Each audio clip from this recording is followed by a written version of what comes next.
Welcome to GDR news. బులెటిన్ల ముందుగా headlines. కేంద్ర హోంమంత్రి అమిత్ షా ఢిల్లీలో భారత్ టాక్సీ డ్రైవర్లతో భేటీ.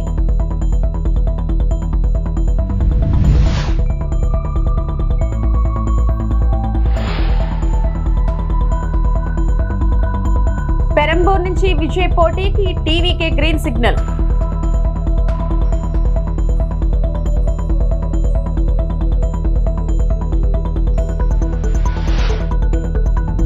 కేజీబీవీల ఉపాధ్యాయుల జీతాల పెంపుపై మంత్రి లోకేష్ కీలక ప్రకటన.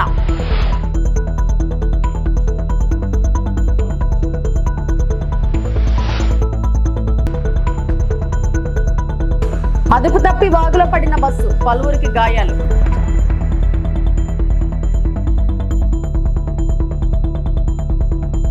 కేంద్ర మంత్రి అమిత్ షా న్యూఢిల్లీలో భారత్ టాక్సీకి చెందిన డ్రైవర్లతో సమావేశమయ్యారు. ఈ సందర్భంగా డ్రైవర్ల జీవనోపాధి, డిజిటల్ మొబిలిటీ ప్లాట్ఫామ్లు, ప్రజా సేవలపై ఆయన చర్చించారు. డ్రైవర్లు ఎదుర్కొంటున్న సమస్యలను స్వయంగా విని వారికి ప్రభుత్వం అందిస్తున్న పథకాల గురించి వివరించారు.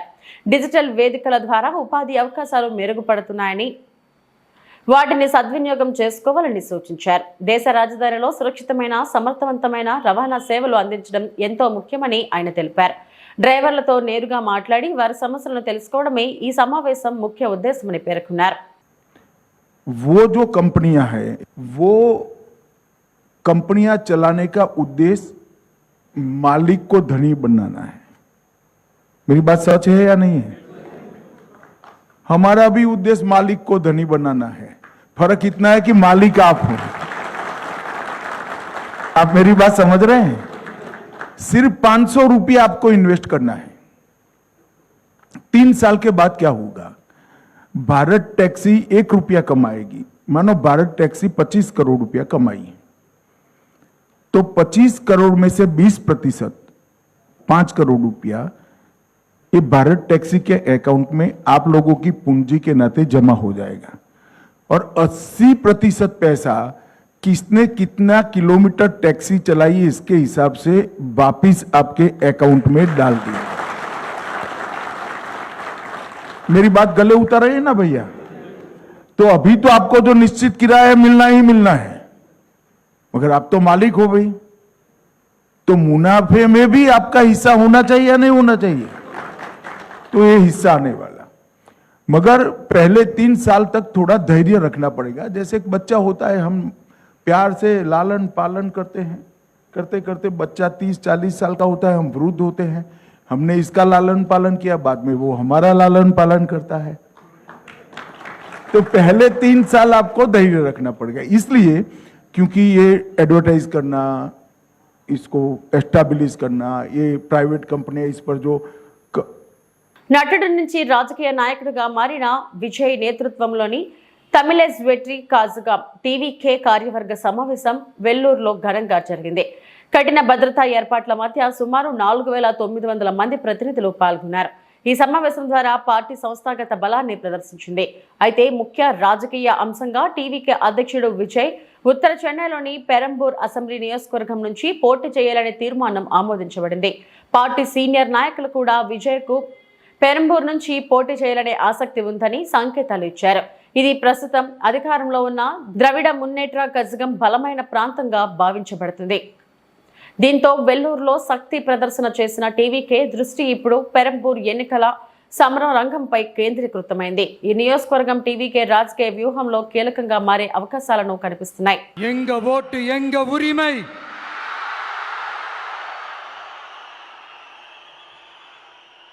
எங்களை யாரும் விலைக்கு வாங்க முடியாது.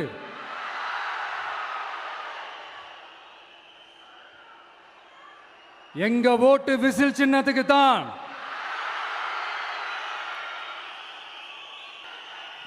கொஞ்ச நாளைக்கு முன்னாடி நம்ம ஸ்டாலின் சார் ஒரு உருட்டு ஒன்று உருட்டினாரு, நீங்க கேள்விப்பட்டிருப்பீங்க. இப்போ வரப்போற எலெக்ஷன் எதுக்கான எலெக்ஷன்? நம்ம சட்டமன்ற தமிழ்நாடு சட்டசபைக்கான ஒரு தேர்தல் இல்லையா? இதே தமிழ்நாட்டுக்கும் டெல்லிக்குமான ஒரு எலெக்ஷன் அப்படின்னு சொல்றாங்க. இன்னும் கொஞ்சம் மேலே போய் தமிழ்நாட்டுக்கும் என்டிஏவுக்குமான ஒரு எலெக்ஷன் அப்படின்னு சொல்றாங்க. என்ன சார், டெல்லியில் ஏதாவது நிற்க போறீங்களா? அப்புறம் ஏன் தமிழ்நாட்டுக்கும் டெல்லிக்குமான ஒரு எலெக்ஷன் சொல்றீங்க? அப்புறம் இது ஏதாவது பார்லிமெண்ட் எலெக்ஷனா, பிரதமர் பதவிக்கு ஏதாவது போட்டி போடுறீங்களா? அப்புறம் அதை தமிழ்நாட்டுக்கும் என்டிஏவுக்குமான ஒரு எலெக்ஷன் சொல்றீங்க? எங்களுக்கு புரியலையே சார், இது என்ன லாஜிக்னு எங்களுக்கு புரியலையே.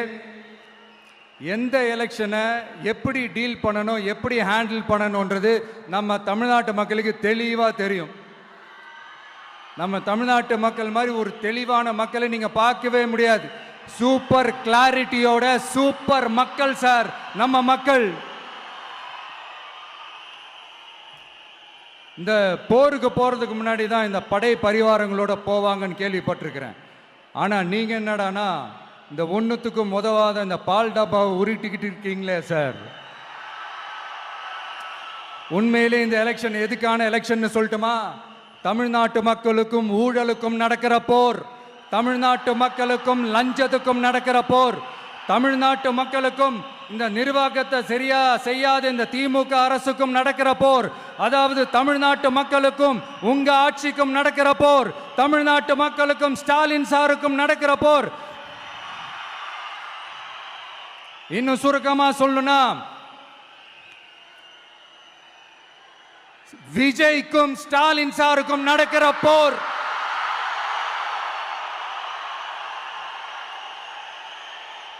இதுக்கு நடுவுல இந்த என்டிஏ டெல்லி இதெல்லாம் என்ன லாஜிக்னே புரிய மாட்டேங்குது சார். தமிழ்நாடு தான் விஜய், இந்த விஜய் தான் தமிழ்நாடு. தூய சக்தி டிவிகேவுக்கும் தீய சக்தி டிஎம்கேவுக்கும் தான் இந்த போர். இப்படி உக்கிரமா இருக்கிற இந்த போர்ல மறுபடியும் ஒன்றுத்துக்கும் உதவாத இந்த பால் டப்பாவை உருட்டிக்கிட்டு இன்னொரு காமெடி வேற. அது என்னடானா அவரோட ஆட்சியில தான் தமிழ்நாடு சூப்பர் ஸ்டார் மாநிலமா இருக்குதான். கரெக்டு, தமிழ்நாடு சூப்பர் ஸ்டார் மாநிலம் தான்.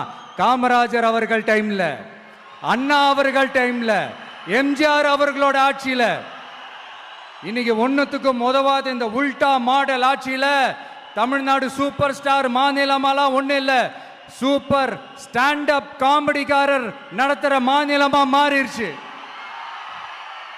மக்களே, உங்களுக்காக மட்டுமே தான் வர தடைகள், சதிகள், சூழ்ச்சிகள் எல்லாத்தையும் தாண்டி இந்த 2026 இந்த தேர்தல்ல టీవీకే దిల్లాని. కస్తూరిబా గాంధీ బాలిక విద్యాలయాలలో పనిచేస్తున్న ఉపాధ్యాయుల జీతాలను పెంచేందుకు చర్యలు తీసుకుంటామని రాష్ట్ర మంత్రి నారా లోకేష్ వెల్లడించారు.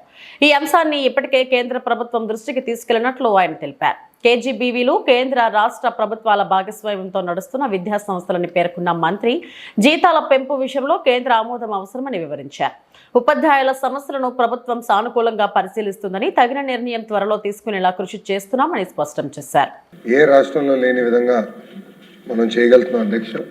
రిజల్ట్స్ కూడా చూస్తే గడిచిన 2-3 సంవత్సరాల్లో రిజల్ట్స్ మనం ఇంప్రూవ్ చేసుకున్నాం. ఇతర రాష్ట్రాల్లో కేజీబీయూలో అడ్మిషన్స్ జరగట్లేదు అధ్యక్ష, కానీ ఆంధ్ర రాష్ట్రంలో పోటీతో ఈరోజు అక్కడ అడ్మిషన్స్ జరుగుతున్న విషయం మనందరం చూస్తాం జరుగుతుంది అధ్యక్ష. అధ్యక్ష, ఇప్పుడు కేజీబీవీ కార్యక్రమం అనేది, ఈ ప్రోగ్రామ్ అనేది సెంట్రల్లీ స్పాన్సర్డ్ స్కీమ్. అంటే 60% కేంద్ర ప్రభుత్వం నిధులిస్తే 40% ఆంధ్ర రాష్ట్ర ప్రభుత్వం నిధులిస్తుంది అధ్యక్ష. సో మనం ఒక నిర్ణయం తీసుకోవాలన్నా, జీతాలు పెంచాలన్నా కేంద్ర ప్రభుత్వం ఇచ్చే బడ్జెట్ కూడా పెంచాల్సిన అవసరం ఉంది. ఇంత ముందలే అంటే 3 రోజుల క్రితమే ఇలాంటి ప్రశ్న వచ్చినప్పుడు నేను చాలా స్పష్టంగా చెప్పాను. కేంద్ర ప్రభుత్వంతో మేము సంప్రదింపులు చేస్తున్నాం. మాకు అవుట్లే పెంచమని నేను ఆల్రెడీ వాళ్ళని కోరటం కూడా జరిగింది. దానికి అనుకూలంగా మంత్రి గారు కూడా స్పందించారు అధ్యక్ష. గతంలో అన్నట్టు ఇప్పుడు ఎంటీఎస్ అనేది పెద్దలందరూ కోరారు. దానికి కేంద్ర ప్రభుత్వం కూడా ఒప్పుకోవాల్సిన అవసరం ఉంది. సుమారుగా 11,000 మంది ఈ వ్యవస్థలో పనిచేస్తాం జరుగుతుంది అధ్యక్ష. ఇది 11,000 మందికి సంబంధించిన విషయం. ఇది ఒకరికో ఒక 500 మందికి సంబంధించిన విషయం కాదు. సో ఆర్థికంగా మన కేంద్ర ప్రభుత్వంతో సంప్రదింపులు చేసిన తర్వాత, వాళ్ళు ఒప్పుకున్న తర్వాతనే మనం ఇది అమలు చేయగలుగుతున్నాం. ఈ మ్యాటర్ ఆల్రెడీ హైకోర్టులో సబ్జుడిస్ అధ్యక్ష, హైకోర్టులో ఈ పిటిషన్ కూడా ఇప్పుడు వాళ్ళు పిలుస్తాం జరుగుతుంది. అక్కడ పిటిషన్ని రివ్యూ చేస్తాం కూడా జరుగుతుంది అధ్యక్ష. ఈ పిఏబి కేంద్ర ప్రభుత్వం అప్రూవ్ చేసిన తర్వాత తప్పనిసరిగా జీతాలు పెంచే బాధ్యత మేము తీసుకుంటాం అధ్యక్ష. అంతేకాకుండా అధ్యక్ష, గౌరవ సభ్యులు ఒక విషయం తెలియజేయదలుచుకున్నాను. ఎస్, 100% రిజల్ట్స్ బాగా వస్తున్నాయి. వాళ్ళ జీతాలు పెంచాల్సిన బాధ్యత అటు కేంద్ర ప్రభుత్వం పైన ఇటు రాష్ట్ర ప్రభుత్వం పైన ఉంది, అంటే ఎలాంటి సందేహం లేదు. అది చెప్తూ నేను గౌరవ సభ్యులకు తెలియజేసేది ఏంటంటే, ఇతర రాష్ట్రాలతో పోల్చితే మన రాష్ట్రంలోనే ఎక్కువ జీతాలు చెల్లిస్తూ జరుగుతుంది అధ్యక్ష. ఆల్రెడీ ఇతర రాష్ట్రాల కన్నా మనం ఎక్కువ ఇస్తున్నాం, చేయాల్సిన అవసరం ఉంది. నాకు ఇది అవగాహన ఉంది, గౌరవ సభ్యులు కూడా దాన్ని కలుస్తాం జరిగింది. అందుకే నేను ధర్మేంద్ర ప్రధాన్ గారు కలిసినప్పుడు మాకు బడ్జెట్ పెంచమని నేను కోరటం కూడా జరిగింది అధ్యక్ష. అది తప్పనిసరిగా మేము ఫాలోఅప్ చేస్తాను గౌరవ సభ్యులు తెలియజేస్తున్నా. అంతేకాకుండా డిఎస్సి గురించి గౌరవ సభ్యులు ప్రస్తావించారు అధ్యక్ష. గతంలోనే గత సంవత్సరంలోనే 16,000 మంది ఉపాధ్యాయుల్ని మనం నియమిస్తాం జరిగింది. ఈ సంవత్సరం ఉగాది నాటికి మెగా జాబ్ క్యాలెండర్ ఇవ్వాలన్న లక్ష్యంతో మేము అందరం పనిచేస్తున్నాం. చెప్తాం చాలా తేలికైంది అధ్యక్ష. వర్టికల్ హారిజాంటల్ రిజర్వేషన్ చేయాల్సిన అవసరం ఉంది. ఇప్పుడు మళ్ళీ జోనల్ రీనోటిఫికేషన్ ప్రెసిడెన్షియల్ ఆర్డర్ వచ్చింది, రీనోటిఫికేషన్ చేయాల్సిన అవసరం ఉంది. మొత్తం అన్ని డిపార్ట్మెంట్లు కలిసికట్టుగా పనిచేస్తున్నాం. ఉగాదికి మళ్ళీ మేము జాబ్ క్యాలెండర్ విడుదల చేస్తాం. దాంట్లో ఉపాధ్యాయుల పోస్టులు కూడా ఉంటాయని గౌరవ సభ్యులు తెలియజేస్తున్నాం. మాజీ మంత్రి అంబటి రాంబాబు ఇంటిపై జరిగిన దాడిని ముద్రగడ పద్మనాభం తీవ్రంగా ఖండించారు. కూటమి పాలనలో వైసీపీ నేతలను టార్గెట్ చేస్తున్నారని ఆరోపించారు. ఈ సందర్భంగా అంబటి కుమార్తె ఫైర్ బ్రాండ్ మౌనికను పలకరించడానికి వచ్చాను. భవిష్యత్తులో మమతా బెనర్జీ స్థాయికి వెళ్లాలి. మాజీ మంత్రి ఇంటిపై దాడి బాధాకరం అన్నారు. 2 సార్లు కాపుల సాయంతో చంద్రబాబు ముఖ్యమంత్రి అయ్యారు. చంద్రబాబు నన్ను, నా కుటుంబాన్ని వేధించారు. మాకు జరిగిన అవమానాలు మీకు, మీ భార్య, కొడుకు, మీ కొడుకులకు, కోడళ్లకు జరిగితే ఎలా ఉంటుంది అని ప్రశ్నించారు. మేం బానిసలం కాదు అని ముద్రగడ అన్నారు. కాపులు సహకారంతో 2 సార్లు ముఖ్యమంత్రి అయ్యారు. 2 సార్లు కూడా కాపుల్ని టార్గెట్ చేసి అవమానం పాలు చేస్తా ఉన్నారు. అంటే బానిసలుగా బతకాలని వారి అభిప్రాయం అనుకుంటానని. ముందుసారి అయితే రాంబాబు గారి లాగా నన్ను, నా భార్యని, నా కోడలని, కొడుకుని కూడా నీచాతి నీచంగా కొట్టించడం, జుట్టు మెలిదిప్పి ఖండించడం పోలీసుల చేత చేయించిన మహానుభావుడు. ఇదే పరిస్థితి రాంబాబు గారు జరిగింది. నేను ముఖ్యమంత్రిగా ఒకటి కోరుకుంటున్నాను, అయ్యా ఈ రోజు కాకపోతే రేపైనా మాకు జరిగిన అవమానం లాంటిది మీ మేడం గారికి, మీకు, మీ కోడల గారికి, మీ అబ్బాయి గారికి జరిగితే మీ ఫీలింగ్స్ ఎలా ఉంటాయో చెప్పాలని నేను కోరుకుంటా ఉన్నానండి. మేము బానిసలు కాదండి అయ్యా. పాకిస్తాన్ నుంచో, ఆఫ్ఘనిస్తాన్ నుంచో వలస రాలేదండి అయ్యా. ఇక్కడే పుట్టాం, ఇక్కడే పెరిగామండి. కానీ నీచాతి నీచంగా మమ్మల్ని చూడటం, బాధించడం బాధగా ఉందని ముఖ్యమంత్రి గారు. రెండోది, తిరుపతి లడ్డు విషయంలో అబద్దాల మీద అబద్దాలు రోజు వల్లించడం సమాజం నవ్వుకుంటుందండి. భక్తుల యొక్క మనోభావాలు దెబ్బతింటున్నాయండి. గుళ్ళకి వెళ్ళకూడదు, గుళ్ళో పెట్టే ప్రసాదం తినకూడదని అభిప్రాయం మీ మాట పెట్టి వారికి కలుగుతుందండి. ఎప్పటికైనా మించిపోయింది లేదు. ఆపేయండి మీ అబద్దాలని, ఇంకా ఆపేసేసి గౌరవంగా క్షమాపణ చెప్తే బాగుంటుందని అనిపిస్తా ఉందండి. క్షమాపణ లేకపోయినా పర్వాలేదు, ఇక్కడితో ముగిస్తే మంచిదని కూడా అనుకుంటా ఉన్నానండి. ముగించకుండా సిబిఐ దర్యాప్తు మీద మళ్ళీ ఒక కమిషన్ వేయటం అన్నది ఏంటి మీ ఉద్దేశం? అందరినీ ముద్దాలకే పెట్టి జైల్లో పెట్టేద్దామనా ఏంటి ముఖ్యమంత్రి గారు? ఎన్నో రిపోర్ట్లు నెగిటివ్గా వచ్చాయే, ఎక్కడా పాజిటివ్గా లేదే. మాట మాటకి గొడ్డు మాంసం అని, పంది మాంసం అని, చేప కొవ్వని, ఆవు కొవ్వని అబద్దాలు వల్లిస్తా ఉన్నారు. ఆపని ముఖ్యమంత్రి గారు. దేవుడి మీద భక్తి పోతా ఉంది. అయ్యా ఇది మంచి పని కాదు. అధికారం ఇచ్చారు, మన ఎస్టేట్ కాదండి రాష్ట్రం, ప్రజలు ఇచ్చారు ఒకసారి అవకాశం, మళ్ళీ పోయింది, మళ్ళీ ఇచ్చారు. సద్వినియోగం చేసుకోండి ముఖ్యమంత్రి గారు, బాధించకండి. గౌరవంగా జీవించే మనుషుని గౌరవంగా జీవించనమండి, అంతేగాని మీకు బానిసలుగా చేసుకోవడం కోసం మా ఇళ్ల మీద దాడి చేయించే కార్యక్రమం స్వస్తి పలకమని చెప్పేసి నేను కోరుకుంటాను. రాజమహేంద్రవరం నగరంలోని లాలాపేట్ చెరువు, చౌడేశ్వరి నగర్ ప్రాంతంలో ఇంటింటా సర్వే నిర్వహిస్తున్నట్టు తూర్పుగోదావరి జిల్లా కలెక్టర్ కీర్తి చేకూరి తెలిపారు. ఒకే ప్రాంతానికి చెందిన పలువురు కిడ్నీ వ్యాధి బారిన పడి ఆసుపత్రిలో చేరడంతో స్థానికంగా తీవ్ర కలకలం రేగిన సంగతి తెలిసిందే. ఈ నేపథ్యంలో జిల్లా అధికారులు మీడియా సమావేశం నిర్వహించారు. ప్రభుత్వం తరపున చేపట్టిన చర్యలను వివరించారు. కల్తీ పాలతో అస్వస్థతకు గురైనట్లు ఆరోపణలు వచ్చినందున పూర్తి స్థాయిలో విచారణ చేపట్టినట్లు తెలిపారు.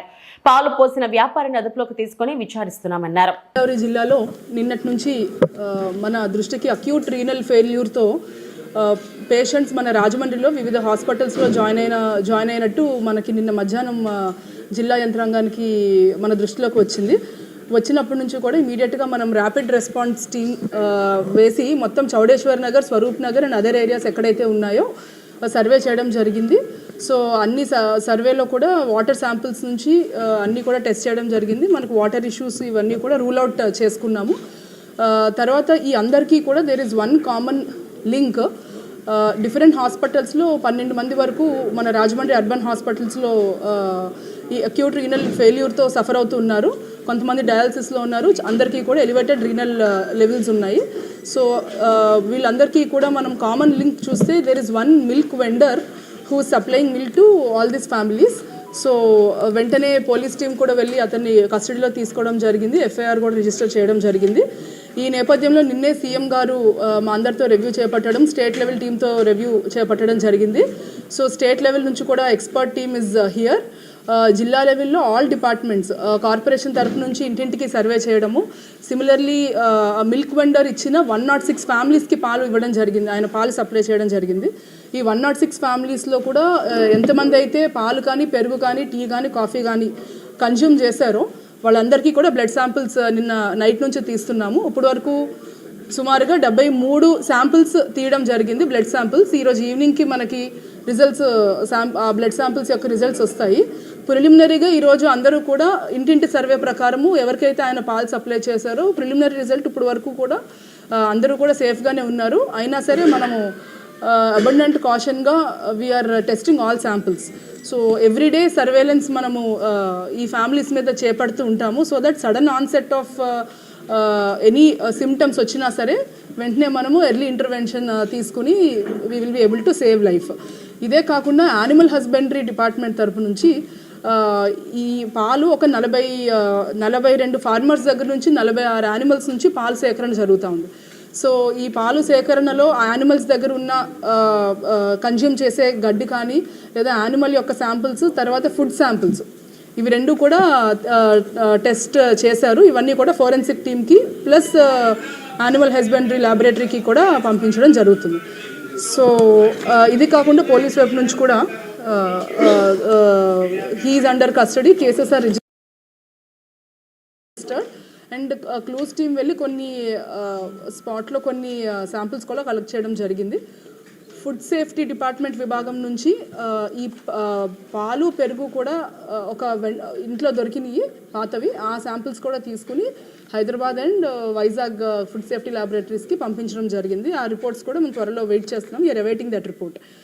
సో యూ కెన్ ఎస్పీ గారు వెయిట్ చేస్తున్నాం. సో ఇప్పుడు ఎస్పీ గారు అయిపోయాక ఒకసారి క్వశ్చన్స్ తీసుకుందాం. Let him complete. ఆదిలాబాద్ జిల్లా ఉట్నూరు మండలం షాంపూర్ బ్రిడ్జ్ వద్ద ఆర్టీసీ బస్సు అదుపు తప్పి వాగులో బోల్తా పడింది. ఆసిఫాబాద్ డిపోకు చెందిన ఆర్టీసీ బస్సు సోమవారం ఉదయం హైదరాబాద్ నుంచి వస్తున్న క్రమంలో ఈ ప్రమాదం చోటు చేసుకుంది. ఘటనా సమయంలో బస్సులో 30 మంది ప్రయాణికులు ఉన్నారు.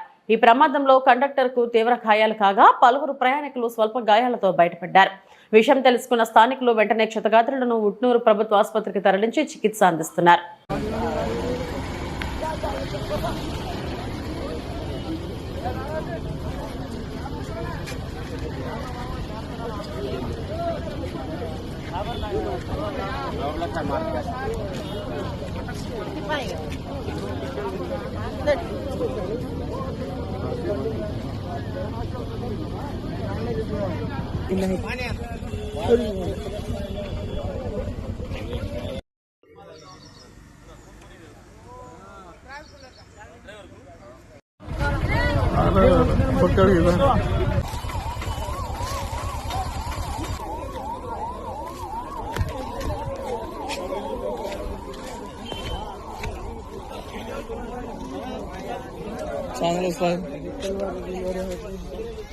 శ్రీకాళహస్తీశ్వర ఆలయంలో మహాశివరాత్రి వార్షిక బ్రహ్మోత్సవాల్లో భాగంగా స్వామి అమ్మవారి ఏకాంత సేవ ఆలయ వేద పండితులు శాస్త్రయుక్తంగా వైభవంగా జరిపారు. సైన మందిరంలో ఉమామహేశ్వరుల ఉత్సవ మూర్తులను ఉంచి ఆగమ సాంప్రదాయ పద్ధతుల్లో వివిధ రకాల పుష్పాలు నైవేద్యాలు సమర్పించి వేదోయుక్తంగా నిర్వహించారు. స్వామి అమ్మవార్ల దివ్య మంగళకర స్వరూపాలను తిలకించి భక్తులు ఆధ్యాత్మిక తన్మయంలో పులకించారు.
సార్ జరగాలి సార్. సరే ఏమనుకోబాక సార్.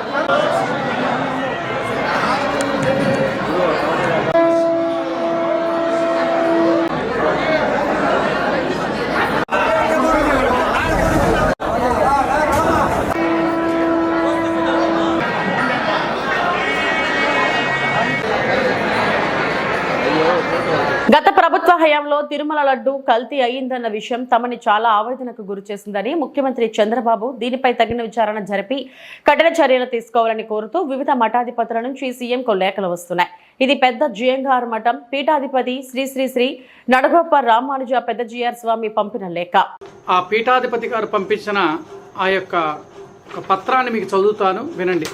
ఆంధ్రప్రదేశ్ రాష్ట్ర ముఖ్యమంత్రి వర్యులు శ్రీ నారా చంద్రబాబు నాయుడు గారికి శ్రీ వెంకటేశ్వర స్వామి వారి యొక్క ఆశీస్సులు మరియు వారి యొక్క మంగళాశాసనాలతో అని చెప్పిన ఒక పత్రాన్ని వారికి సమర్పించడం జరిగింది. కలియుగ ప్రత్యక్ష దైవంగా హిందువులు అచంచలమైన భక్తి విశ్వాసాలతో ఆరాధించే దేవదేవుడు శ్రీ వెంకటేశ్వర స్వామి వారి యొక్క ప్రతినిత్యము అత్యంత పవిత్రమైన భావనతో నైవేద్యంగా సమర్పించే అన్నప్రసాదాలు గాని లడ్డు ప్రసాదాలు కానీ కోటాను కోట్ల మంది భక్తుల ఆత్మవిశ్వాసాలకు ప్రతీకలుగా నిలిచాయి. అది వాస్తవం. ఎందుకంటే శ్రీ వెంకటేశ్వర స్వామి వారి యొక్క అన్నప్రసాదం కానీ మహాలడ్డు ప్రసాదాలు కానీ అత్యంత ప్రీతికరంగా మనం చాలా భక్తి భావనతో ఆ యొక్క ప్రసాదాన్ని స్వీకరిస్తాం. మనం శ్రీ వెంకటేశ్వర స్వామి వారి ప్రతినిత్యం కైంకర్యాలు అన్నప్రసాదాలు లడ్డు ప్రసాదాలు నైవేద్యంగా నివేదించే మాకు లడ్డు ప్రసాదాలు తయారు చేసే నెయ్యి కల్తీ కాబడిన సిబిఐ నిర్ధారించినట్టు తెలియటంతో మమ్మల్ని దిగ్భ్రాంతికి బాగా గురి చేశారు. అంటే చాలా బాధ వేసింది మాకు. అంత పవిత్రంగా స్వీకరించే ప్రసాదాన్ని కూడా ఇంత కల్తీ చేశారా, దేవదేవుడి యొక్క ప్రసాదాన్ని కూడా వీళ్ళు ఇంత కల్తీ చేశారు అని అంటే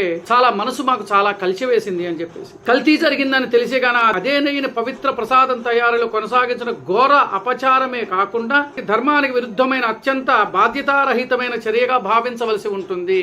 ఆ యొక్క మహాప్రసాదమైన లడ్డులో కల్తీ నెయ్యిని సమర్పించి వాళ్ళు ఎంత బాధ్యతారాహిత్యంగా వ్యవహరించారు అని అంటే శ్రీ స్వామివారి యొక్క ప్రసాదాన్ని వాళ్ళు ఎంత బాధ్యతారాహిత్యంగా వహించారు అని అంటే దీంట్లో యొక్క తాత్పర్యం అనేది. భక్తులు అత్యంత పవిత్రమైన హృదయంతో స్వీకరించే లడ్డు ప్రసాదానికి సంబంధించి ఇలాంటి అవకతవకలు చోటు చేసుకోవటం సనాతన ధర్మానికి హిందూ ధర్మానికి అనుసరించే భక్తుల మనోభావాలు తీవ్రంగా చాలా దెబ్బతిన్నాయి. ఇది వాస్తవం. ప్రసాదమైన మహాప్రసాదాన్ని స్వీకరించే యొక్క దీన్ని మనోభావాలు హిందువుల ధర్మాన్ని మనోభావాలను దెబ్బతీసే విధంగా చాలా తీవ్రంగా గాయపరిచింది మనసుని. శ్రీవారి పరమ భక్తుడైన గౌరవనీయులు ముఖ్యమంత్రి వారి భవిష్యత్తులో ఇలాంటి అపరాధాలు అపచారాలు అవకాశం లేకుండా పటిష్టమైన వ్యవస్థను నెలకొల్పుతారని మేము ఆత్మవిశ్వాసంగా నమ్ముతున్నాము. మీరు చాలా కట్టుదిట్టమైన చర్యలు తీసుకుంటారని మేము ఆత్మవిశ్వాసంతో మేము ఉన్నాము అని చెప్పని పీఠాధిపతులు మఠాధిపతులు ముఖ్యమంత్రి వారి గారు విన్నవించుకున్నారు. విశాఖపట్నంలో అంగన్వాడీ కార్మికుల ఆందోళన కొనసాగుతుంది. జీవీఎంసీ గాంధీ విగ్రహం వద్ద ఏఐటీసీ ఆధ్వర్యంలో రిలే నిరాహార దీక్షలు ప్రారంభమయ్యాయి. అంగన్వాడీ టీచర్లు, హెల్పర్లకు వెంటనే వేతనాలు పెంచాలని యూనియన్ నాయకులు డిమాండ్ చేస్తున్నారు. ఎన్నికల సమయంలో ఇచ్చిన హామీలను ప్రభుత్వం అమలు చేయాలని కోరుతున్నారు. గతంలో 42 రోజుల పాటు సమ్మె చేసిన విషయాన్ని గుర్తు చేస్తూ ప్రభుత్వం ఏర్పడి 18 నెలలు గడిచిన సమస్యలు పరిష్కారం కాలేదని విమర్శించారు. వేతనాల పెంపుతో పాటు గ్రాట్యుటీ, సంక్షేమ పథకాల అమలు, అదనపు పనిభారం తగ్గించాలని వారు డిమాండ్ చేస్తున్నారు. అసెంబ్లీ సమావేశాల సందర్భంగా చలో విజయవాడ కార్యక్రమాన్ని కూడా నిర్వహించినట్లు యూనియన్ నేతలు తెలిపారు. నా పేరు M Venkatalakshmi, anganwadi workers and helpers union, Visakha జిల్లా ఏఐటీస్ అనుబంధం. అలాగే ఈ రోజు మేము ఇక్కడ నిరాహార దీక్షలు కూర్చోవడానికి కారణం ఏంటంటే, ఇప్పుడు మన మార్చి బడ్జెట్ సమావేశాలు జరుగుతున్నాయి. అలాగే మేము 42 రోజులు స్ట్రైక్ చేసేటప్పుడు ఇప్పుడుండే కూటమి ప్రభుత్వం వాళ్ళే మా టెంటల దగ్గరికి వచ్చి అప్పుడు మాకు ఏం హామీలు ఇచ్చారంటే, మన ప్రభుత్వం వస్తే మీ అందరి సమస్యలు తీరుస్తాము, మీ అందరికి కూడా మీ అందరి బాధలు తెల్లారుస్తామని చెప్పారు. అప్పుడుండే కూటమి ప్రభుత్వం వాళ్ళు ఇప్పుడు మా అంగన్వాడీ బాధలు అయితే మాత్రం ఎక్కడ కూడా ఏమి తీరేదేమి కనబడట్లేదు. అసలు అంగన్వాడీల కోసం ఎక్కడ కూడా మాట్లాడటం లేదు. నిత్యావసర ధరలు అయితే విపరీతంగా పెరుగుతున్నాయి. అలాగే మెడికల్ ఛార్జీలు కూడా విపరీతంగా పెరుగుతున్నాయి. మా జీతాలు అయితే మాత్రం ఎక్కడ కూడా పెరగటం లేదు. ఇదే జీతం మీద 11,500 జీతం మీద బతకాలి అంటే చాలా కష్టంగా ఉంది. అలాగే జీతం పెంచండి మహాప్రభు అనేసానంటే వరకైతే మాత్రం విపరీతంగా పెంచుతున్నారు. అలాగే ఈ రోజు 23వ తేదీ నుంచి 27వ తేదీ వరకు కూడా నిరాహార దీక్షలు చేయడానికి అయితే మాత్రం మేము సిద్ధమయ్యాము. అలాగే ఈ రోజు మా రాష్ట్ర నాయకులు ఏమంటే మినిస్టర్ గారేమో చర్చలకు పిలిచారు.